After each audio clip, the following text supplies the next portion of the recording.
Hi there, Adapters and Adapters TechX people. It's great to have you back. Here we are at Catalyst for Conversion, powered by Revenue by Design. And I am so thrilled to be here with Michael Frenkel with Travel Conversations. He's orchestrated a few of these, but not in front of the camera, so this is going to be interesting to get his insights. Michael, it is great to have you, and here's my kickoff question for you. You've come in from America. Why is this such a great use of your time? Listen, we bring together the revenue management community here, and I think one of the great pieces of this conversation is it starts at the top and works its way down, right? So we're hearing from decision makers at the CIO level, the CCO level, all the way to sort of grassroots revenue management. And that helps bring together a point of view that sort of is holistic and helps everyone understand what's happening in the hotel community broadly.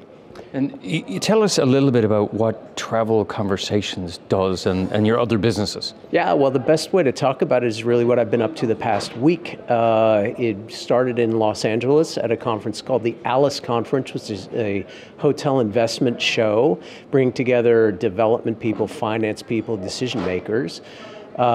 In both places, I was sponsored by and joined by my client Ideas, which is a leading revenue management company also here in London. There, we gathered together a group of 6 to 8 CEOs from hotel companies, ranging from Red Roof to Sonesta to Choice, to hear what was on their mind in the industry. We simply put people around a table, orchestrate a curated discussion of content on what's on their mind, and just listen. As you say, when I'm not home and badgering my wife and kids, I'm primarily a listener, not a talker. And so we did that in Los Angeles, and now a few days later, here we are in London, doing the same thing with the revenue management community, and speaking about broad issues from revenue management to hotel pricing, all the way to convergence and what's happening at the highest level at hotels. Yeah. So, when you look at the insights, you've got a pulse between the West Coast of America and here in London representing Europe. What can you say or share with us that has some sense for the audience on what some of these trends and themes and problems that you're hearing? Well, look, this is about adaption, right? Tip of the cap to you, because that is the key. I think about adaption in 2 key areas right now for the hotel industry. One is financial adaption. It's a different world financially than it was pre-pandemic. We've got inflation, we've got cost of labor, we've got issues impacting the industry, which are not new issues, but they're presenting in new forms. Second piece of adaption, I think, is people adaption, right? Coming out of the pandemic as well, we have a new kind of worker, nomads they call them, right?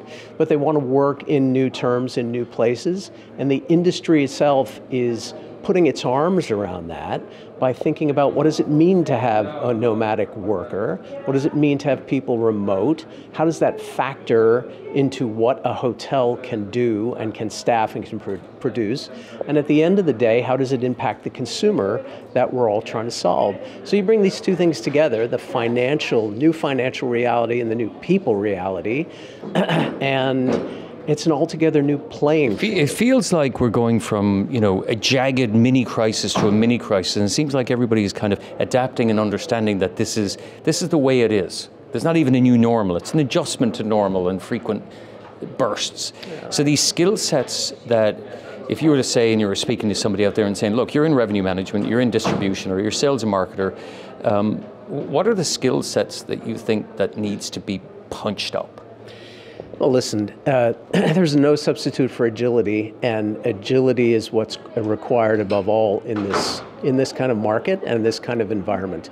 And that goes from revenue managements all the way up through CEOs, right? We're working with CEOs at hotels and real estate companies all the time, and listen, you know the story. It's a corporate life. There are processes, there are ways of doing things, but the CEOs, all the way through to the revenue managers that are thriving, are the ones who can be agile enough to adapt to the new circumstances and think a little bit outside the box. So I would say agility 1. Let's make this a little zen. while agility is critical. Do we need to get a couch? Yeah, Or well, yeah, no, I'm all right. with We just gaze deeply into each other's eyes, and this is that'll the be gazing fine. moment. Here we go. Excuse us for a Yeah. moment. While agility is critic, the yin to the yang is increased premium on focusing on fundamentals. Do what you do well and do what you do best and do what you know. And if you can bring those two together, agility and the fundamentals, I think you can keep up with what's going on and see around some corners. Yeah, we've done, 12, 13 interviews today, and some of the themes that come out is the chaos of choice. Yeah. How do you pick the right product for the right time, but also how do you bolt that in and actually be different than the last person? Has that come out in your conversations with now probably 20 people in a week? Yeah, listen, a wise college professor I once had said in a very thick Austrian accent, Michael, the worst thing in life is to have too many choices. And in a way, that's kind of true.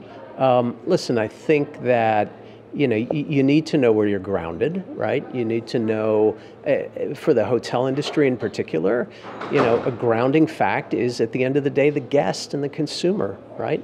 So if you ground yourself and your processes and your innovations around how the consumer is evolving and changing and take that as your lodestar, I think from there, everything flows, right? From top to bottom.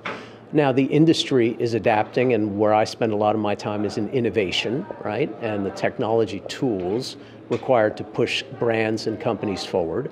And I think I would say, looking back over 10 years in this space, right, which is innovation meets owners and decision makers, I think the openness of decision makers, CEOs, CIOs, to think about new kinds of innovation is really the defining feature, especially post-pandemic, right? Yeah, so now that we've got the pandemic past us and we're moving on, so when you think of the next 6 months to a year, what are the 2 or 3 hot topics in rapid fire, because we're just wrapping up here, that says this has to be top of mind? Well, we've talked about convergence. What is lodging? What is a place where you stay, relax, vacate, think, do business, and perhaps reside? Any Zen right? in there? It all comes together, apparently, into one big new kind of formulation. And we're seeing tech innovation and some of the best thinkers in the industry push us in the direction of expanding those boundaries. What is lodging? How does it correspond and reflect what the consumer wants? And what functions does it fill? Well, at that point, we drop the mic. I mean, let's focus on the customer and the buyer and hopefully find some medium where we get there together. Absolutely. So in short, it is chaotic. But what's interesting to me is about the conversations that Michael is leading with thought leaders, with provocative. I had the privilege of being one of them. And it was clearly a 2-hour heavy lifting moment to get to some outcomes that can be solved for.